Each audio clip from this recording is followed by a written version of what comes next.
Today on Eagle Nation News. First up, we talk with the iconic mother-daughter teaching duo.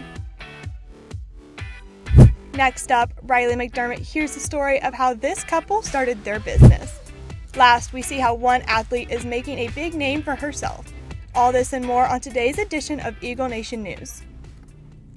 Good morning, Eagle Nation, and thank you for joining us. I'm Gretchen Seipert. And I'm Riley McDermott. Bringing this week's news, ENN starts right now.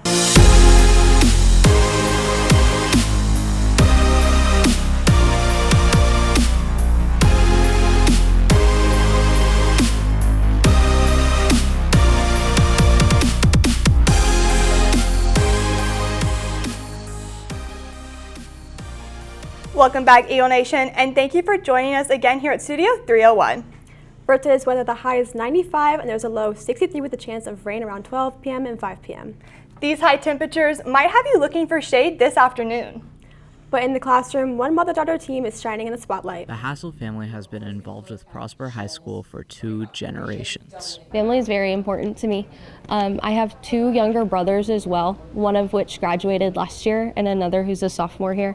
And so I think it's really special that we can all be here under one school working together. The bonds between siblings and parents, I think, are very strong. And so that's how Sydney grew up. All her entire life was spent as a military brat. And so, yeah, I think that's definitely made us pretty strong as a family. Although the Hassels teach different subjects, they're still able to relate to each other and help each other out. My teaching style does differ from my mom's, just because she teaches science and I teach history.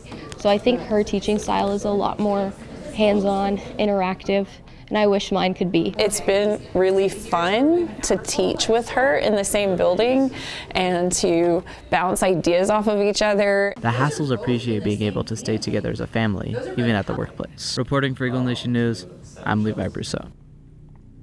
On top of working together, Miss Hassel was actually taught by her mom while she was still in high school. It seems like they're pretty popular here at Prosper. That's right, Riley, and something else making headlines is Hollywood. Don't Go, Town Talk is next with all the new releases. Here we go!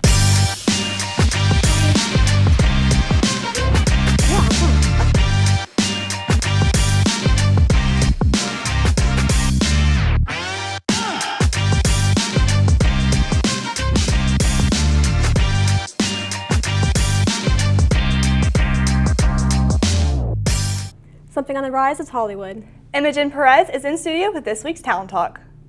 Thanks, Gretchen. Get ready to dance because Dancing with the Stars is back for its 34th season and is bringing the sparkle, drama, and rhythm like never before. The newest lineup of contestants was released just the other day and includes Hilaria Baldwin, Olympic gold medalist Jordan Achilles, and actor Andy Richter. Take a look.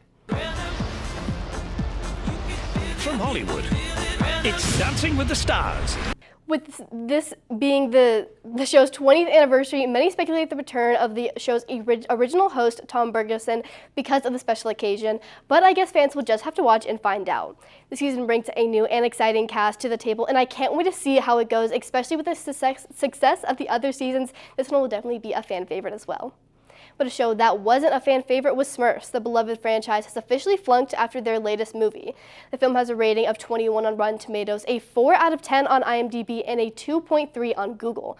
Fans said, quote, Smurfs 2025 was a mundane, inauthentic, and tasteless film, as well as how it made no sense. Many also made comments on how this is a low in Rihanna, who played Smurfette's, career. Overall, the movie cost $56 million to make and made back barely half of it in the first week. The movie is being called a box office flop by many. To be honest, I didn't even realize the movie came out and was forgotten because of its competitors coming out in the same week, being Fantastic Four and Superman, coming out about the same time. Well, on the topic of film, Universal Studios recently opened Halloween Horror Nights for the season. The amusement park has a lineup of 8 new haunted houses this year based on some of their hit movies. This year features Art the Clown from Terrifier, Fallout, The Horrors of Wyatt Sticks, Poltergeist, Monsters 3, Scarecrow, whose music is by Slash, Five Nights at Freddy's, and of course the iconic Jason universe from the Halloween franchise. I've been seeing videos of different attractions all week and can't wait for more. This definitely seems like the perfect way to head into the spooky season. Going from the park to the studio, Ariana Grande is going on tour again for the first time in 7 years. I guess the actress / singer got a break from Wicked because she posted this on her Instagram just the other day.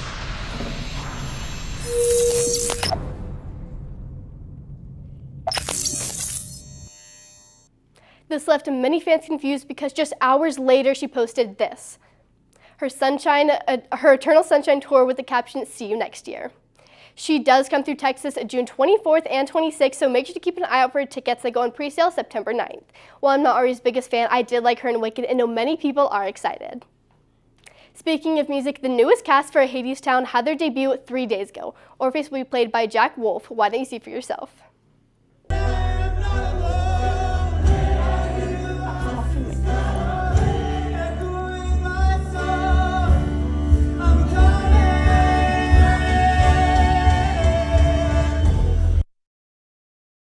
Popularity growing the past few years thanks to the musical Next to Normal, many were excited to see Wolf's name being announced.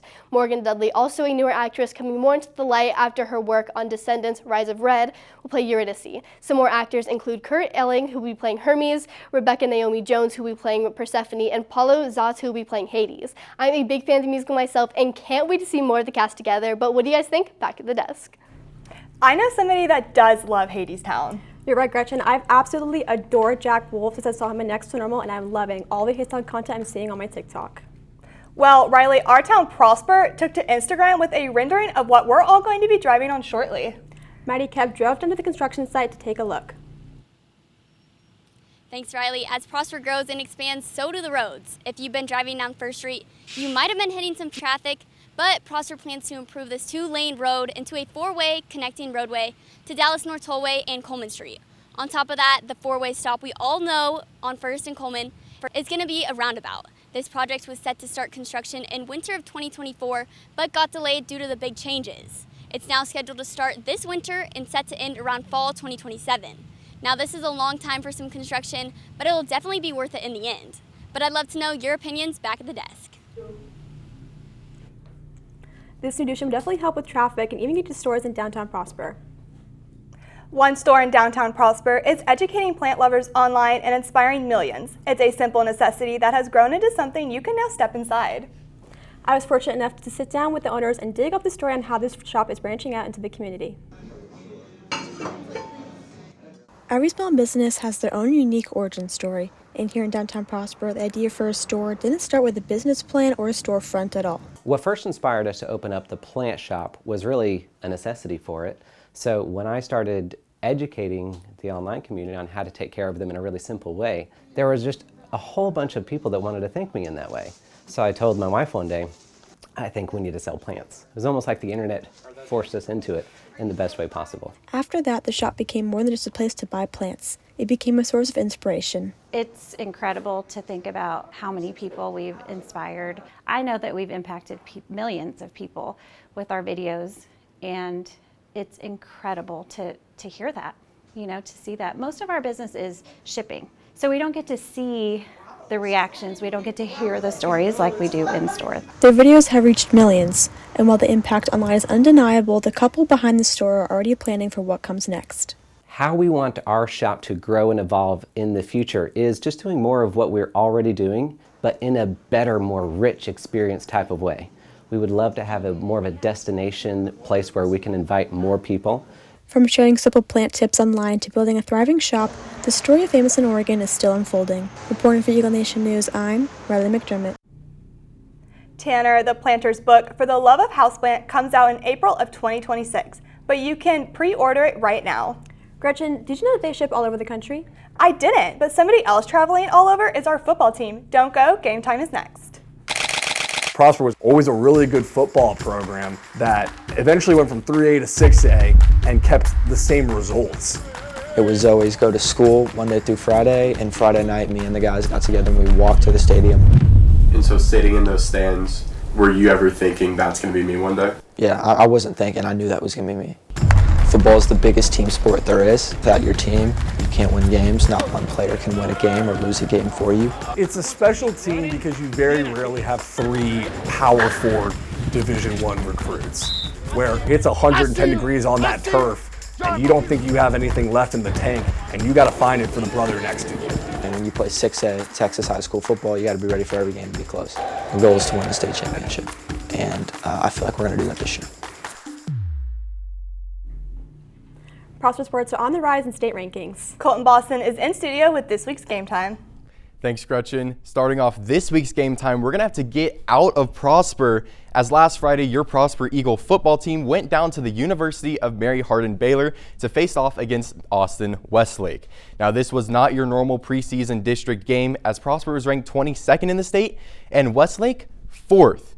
Prosper took a good roll in the first half as they started to get a really good drive through there, starting with the first half leading 27-7. But with some great defensive stops late in the game, Prosper was able to pull out an impressive upset win, winning 29-22. And last night, the Eagles were able to keep their win streak alive as they went off to Rockwall to face off against Rockwall Heath. This was another incredible game that resulted in the Eagles coming out on top, winning 45-27. Now, as of this morning, Max Preps does rank your Eagles as 7th best in the state and the 51st best team in the nation. Congratulations to our football team for an amazing start to their season. And as of now, football will face off against McKinney-Boyd in 2 weeks. Meanwhile, our Lady Eagle volleyball team went to McKinney-Boyd on Tuesday to face off against the Broncos in the Eagles' second district game of the season. It was a tough game, and sadly, our Eagles fell short to the Broncos, losing 3-0. But your Lady Eagles will be looking to come back from that loss tonight here at the PHS Arena at 6:30. Moving from the court to the pool, our boys and girls water polo teams both faced off against Rock Hill on Tuesday, and for the fourth year in a row, the Eagles have come out on top against the Blue Hawks, with the boys winning 21-5 and the girls winning 18-3. A huge congratulations to both the boys and the girls water polo team, as all the hard work throughout the offseason is really showing off with all these wins. And speaking of hard work, growing up you might have watched a TV show that took a ton of hard work behind the scenes. A student here at PHS is an accomplished ninja warrior. Zoe Harrison is an exceptional ninja warrior, but everyone starts somewhere. I started ninja when I was 8 years old. I was at a CrossFit gym, and my coach JB, he was like, hey, you should come try this out. So when this gym opened, Ninja Nation Frisco, I decided to come try it out, and since then I have loved the sport. I've seen Zuri develop so much. When she first came in, she really wasn't that good at ninja, but she worked really hard, she's dedicated, and she has gotten so good. She's competing at the highest level in the elite competitions, and now she's going to be competing on American Ninja Warrior, so it's been great to see. Zuri is coached by one of the best, Karsten Williams, who is an 8-time national finalist in American Ninja Warrior. Karsten Williams has really inspired me and grown me in this sport, and just really has taught me how to compete and how to train. My favorite part about coaching Zuri is her fun personality. She works hard, she loves training, and just dedicated. I appreciate her dedication to the sport. Zuri has many accomplishments and has achieved lots of things as a ninja warrior. In 2020, I won Worlds. I was world champion, and then since then, I was on American Ninja Warrior Junior. I've also won World Ninja Athlete Games multiple times in a row, and those are some of my achievements. Reporting for Eagle Nation News, I'm Ethan Lee. Make sure to tune to the 18th season of An American Ninja Warrior to see her in action. That's all we have for you today, Eagle Nation. Thank you for letting us tell your stories. Once again, I'm Gretchen Seipert. And I'm Riley McDermott. Enjoy your weekend and go Eagles!